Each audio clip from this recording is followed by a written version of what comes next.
변호사 엄마들의 육아 토크 로이어맘입니다. 오늘은 어릴 때 길러줘야 하는 공부 습관에 대해서 말해볼까 해요. 공부를 왜 어릴 때 습관을 길러주는 거야? 대충 키워 그냥. 우리가 뭔가 이 채널에서 특별히 더 잘 전달해드릴 수 있는 거, 남들이 못하는데 저희만 할 수 있는 게 뭘까 생각해봤더니 저희가 되게 공부를 잘했더라고요. 우리가 어렸을 때부터 공부를 되게 잘했는데 그럼 어떻게 해서 이런 애로 큰 거냐? 이런 것들이 이제 역추적하다 보니까 생각보다 이런 게 되게 중요하다. 그런 것들을 이제 말씀드려볼까 해요. 특히 스스로 좀 동력을 가지고 공부를 했던 케이스이기 때문에 이렇게 스스로 공부하는 애를 키우려면 어떻게 한 것일까? 우리 엄마는 날 어떻게 키웠을까? 이런 것들을 생각해보면서 아이들을 기를 때 공부 습관의 기초를 어떻게 쌓는지를 한번 오늘 얘기해볼까 합니다. 저는 첫 번째로, 저는 진짜 이렇게 말하면 정말 재수없게 들리는 거 아는데 공부가 진짜 재밌었거든요. 오, 아니 뭐 이게 되게 중요한 거야. 왜냐면 저는 새로운 걸 뭔가 아는 게 너무 즐거웠어요. 그래서 뭐 예를 들어 전 문과였지만 물리를 필수로 이수해야 되는 게 있었어요. 물리 1인가 그랬던 것 같아요. 너무 재밌는 거예요, 물리가. 그래서 막 물리를 막 씹고 뜯고 맛보고 즐기고 이렇게 하다 보니까 물리 1등 하고 이런 식이었단 말이에요. 자극적인 예를 들자니 이러한데 결국은 아이한테 알매 즐거움을 가르쳐주면은 아이가 그거를 스스로 탐구하게 되고 결과도 되게 좋게 따라온다. 저는 여기에 대한 신뢰가 있는 것 같아요.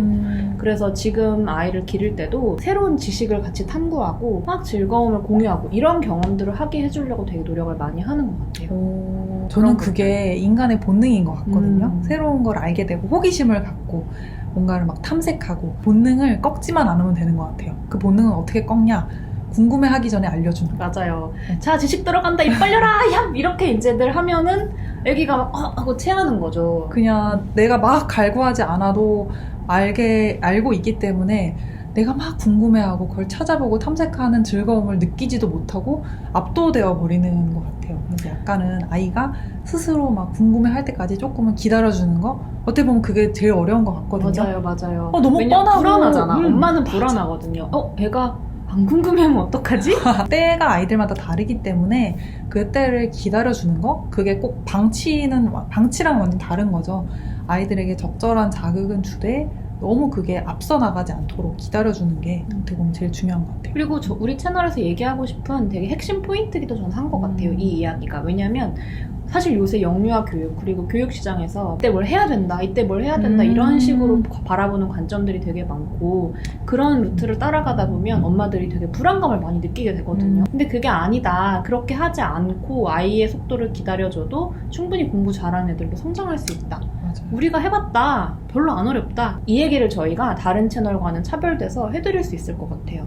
저 아는 변호사님도 진짜 우리나라에서 손꼽는 유명한 분인데 본인 4살 때까지 한마디도 못했다고 이 말 되게 많이 하시거든요.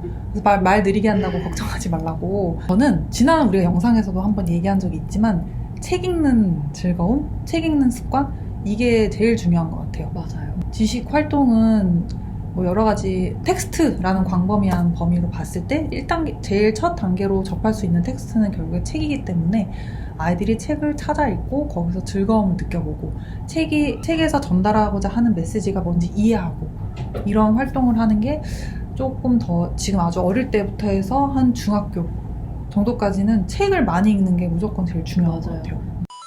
아이들이 작은 성취감을 느껴보는 거예요. 스스로 뭔가를 노력을 해봤는데 어떤 결과까지 얻었어. 그 결과에 대해서 어떤 칭찬을 해주라는 얘기가 아니라 과정을 즐겁게 뭔가 뿌듯하게 해서 어떤 작은 성과를 이뤄냈을 때 그게 또 하나의 원동력이, 공부의 차원에서 봤을 때는 공부를 열심히 할 수 있는 원동력이 될 수 있다는 의미로 얘기를 해보고 싶어요. 누가 그런 얘기를 하더라고요. 너 뭐 니네 애가 아무것도 안 시켜가지고 공부 못하는 애로 크면 걔가 그게 행복할 것 같냐고. 공부도 잘하고 반에서 나 이거 잘해 이런 자긍심을 딱 가져야 애가 행복하지. 그 말의 핵심은 스스로에 대한 자아상, 그러니까 내가 나를 어떻게 보느냐에 대한 그 모습에 나 좀 잘하는 것 같아. 이런 게 좀 있어야 아이가 힘을 갖고 다음 단계도 탐색한다 이런 얘기인 거잖아요. 비슷한 맥락인 것 같아요. 맞아요. 자존감을 이루는 여러 가지 요소 중에 자아 효능감이라는 게 있잖아요. 내가 어떤 쓸모있는 사람이다. 나는 뭘 잘하는 사람이다.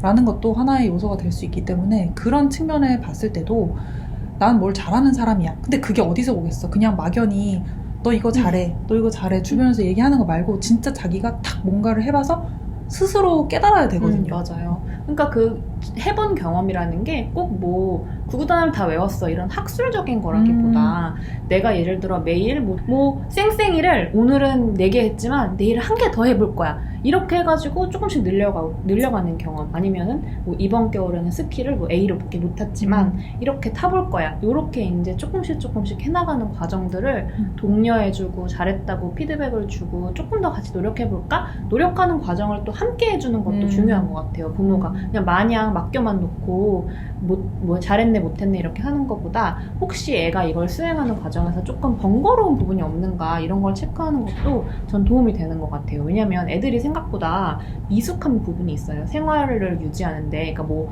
고리에 걸어야 되는데 고리가 불편하게 생겼어. 이런 작은 불편함들을 우리가 좀 잘 살펴봐가지고 아이가 괜한 불편함 때문에 정말 이루어야 되는 목적을 이루지 못하지는 않는 것인가 이런 것들 색상이 불편하다거나 뭐 이런 것들이 있거든요. 맞아요. 그런 것들 좀 예민하게 바라봐주고 이런 게 엄마 역할이지 거기 앉아가지고 막 야 다음 문제 풀어 이게 이제 엄마 역할은 아니지 않나 저희는 좀 그렇게 생각하는 것 같아요.